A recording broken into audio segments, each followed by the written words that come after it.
Palakkad KSRTC bus മോഷ്ടിക്കാൻ ശ്രമിച്ച പ്രതി പിടിയിൽ. പാലക്കാട് മേപ്പറമ്പ് സ്വദേശി ഫാസിലാണ് പിടിയിലായത്. CCTV കേന്ദ്രീകരിച്ച് നടത്തിയ അന്വേഷണത്തിലാണ് പ്രതി കുടുങ്ങിയത്. വിവരങ്ങളുമായി സച്ചിൻ വള്ളിക്കാട് ചേരുകയാണ്. സച്ചിൻ, എപ്പോഴായിരുന്നു ഈ മോഷണം നടന്നത്? എങ്ങനെയാണ് പിടിയിലായത്?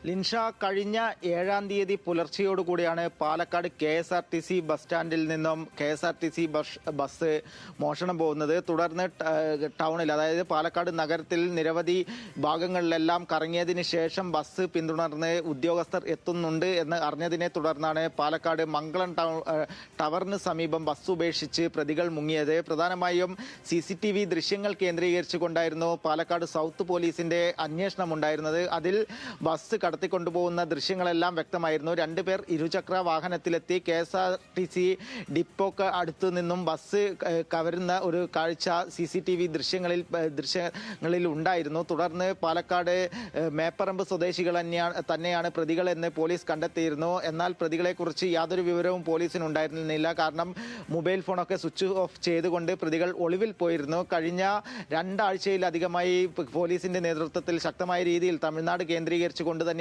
അന്വേഷണം നടന്നിരുന്നത്. പ്രധാനമായും പ്രതികൾ തമിഴ്നാട്ടിലായിരുന്നു ഒളിവിൽ കഴിഞ്ഞത്. ഇന്ന് രാവിലെയോടുകൂടിയാണ് അതിൽ ഒരു പ്രതി പാലക്കാട് നഗരത്തിലേക്ക് എത്തുകയും ഉടൻ തന്നെ പോലീസിന്റെ വലയിലാവുകയും ചെയ്തിട്ടുള്ളത്. പാലക്കാട് നഗരത്തിൽ തന്നെയുള്ള മേപ്പറമ്പ് സ്വദേശി ഫാസിലാണ് നിലവിൽ പിടിയിലായിട്ടുള്ളത്. അല്പസമയത്തിനുള്ളിൽ തന്നെ ഫാസിലിനെ സംഭവ സ്ഥലത്തെല്ലാം എത്തിച്ചുകൊണ്ട് തെളിവെടുപ്പ് നടത്തും. കാരണം പുലർച്ചയോടുകൂടെ KSRTC ബസ്സുമായി പാലക്കാട് നഗരത്തിൽ 3 കിലോമീറ്റർ പരിധിയിൽ ഇവർ ബസ് ഉപയോഗിച്ച് കറങ്ങിയിരുന്നു. ആ സമയത്ത് നിരവധി കടകളുടെ ചുമരുകളെല്ലാം ഇടിച്ചിട്ടുണ്ട്. അത്തരത്തിൽ ബസ്സിനും കേടുപാടുകൾ സംഭവിച്ചിട്ടുണ്ട്. അതിനാൽ തന്നെ കൃത്യമായ തെളിവെടുപ്പ് ആവശ്യമാണ്. മറ്റൊരു പ്രതിയും കൂടെ വലയിലാവാനുണ്ട്. ആ പ്രതിയെ കുറിച്ചുള്ള സൂചനകൾ പാലക്കാട് സൗത്ത് പോലീസിന് ലഭിച്ചിട്ടുണ്ട് എന്ന് തന്നെയാണ് അറിയാൻ വേണ്ടി സാധിച്ചിട്ടുള്ളത്. ലിൻഷ.